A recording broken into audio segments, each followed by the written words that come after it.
Hello વિદ્યાર્થી મિત્રો, અરવિંદ બોલાણી તમારું મારો ક્લાસીસમાં ફરી હાર્દિક સ્વાગત કરું છું. ચાલો વિદ્યાર્થીઓ, આપણે આ વિડિયોની અંદર ચેપ્ટર નંબર 3 ધાતુ અને અધાતુના મોસ્ટ આઈએમપી પ્રશ્નો હું તમને દઈશ.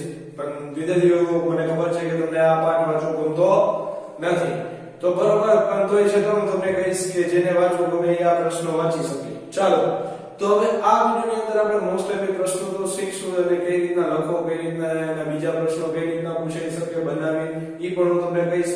તો વિડિયોમાં થેટ સુધી બન્યા રહેવા માટે આપણી ચેનલને લાઈક કરો, સબસ્ક્રાઇબ કરો અને વધુમાં વધુ વિદ્યાર્થીઓને શેર કરો.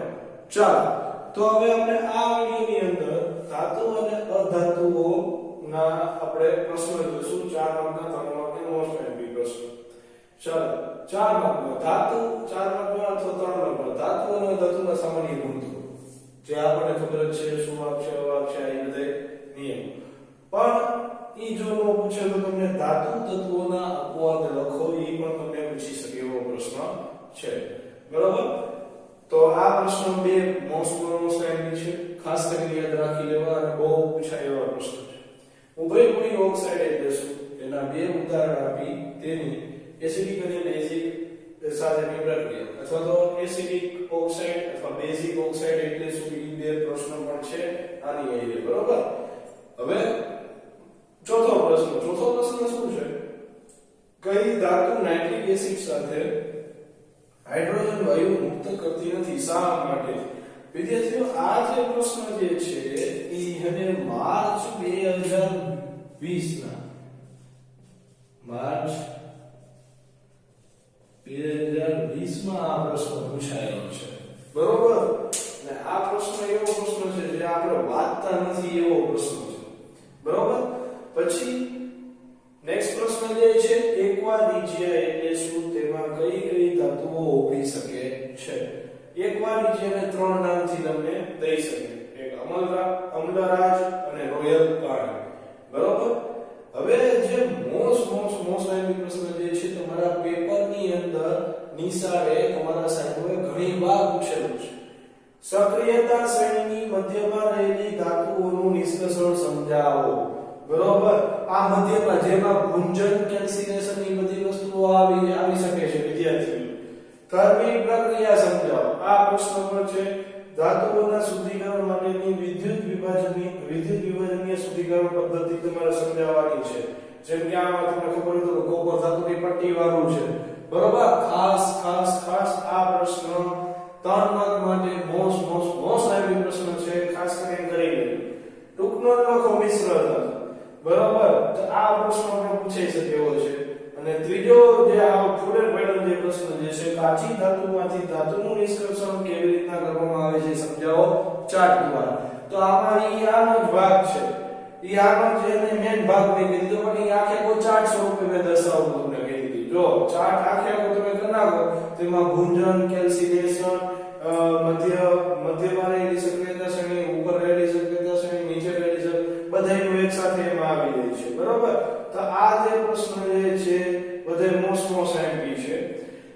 2 માર્કનો હું જે તમને પ્રશ્ન હું તમને કહીશ, આના જેવા તમને બીજા પણ પૂછી શકે એમ છે. બરોબર? એવું નથી કે આ બેઠા પૂછાય. બરોબર? પણ આના જેવા બીજા પૂછી શકે એવું તમને કહીશ. એવી ધાતુનું ઉદાહરણ આપો જે વધારે તાપમાને પ્રવાહી છે, જે છરી વડે આસાનીથી કાપી શકાય છે, જે ઉષ્માની ઉત્તમ વાહક છે, જે ઉષ્માની મંદ વાહક છે. આમાં બધા તત્વોના નામ તમારે લખવાના રહેશે. બરોબર? આ વસ્તુનું પણ ખાસ રીતે તમારે ધ્યાન રાખવાનું છે. અને આની જગ્યાએ તમે બીજો કોઈ પણ પ્રશ્ન બનાવી શકો, જેમ કે ટીપાપણા અને તણાવપણાનો અર્થ પૂછો. બરોબર?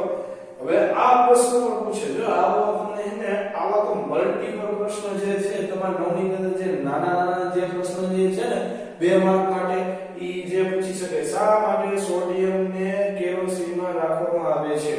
નહીતર કેરોસીન એટલે રાખી છે, જો એમને તમે સળગાવો તો ડાયરેક્ટલી ધડાકો કરે.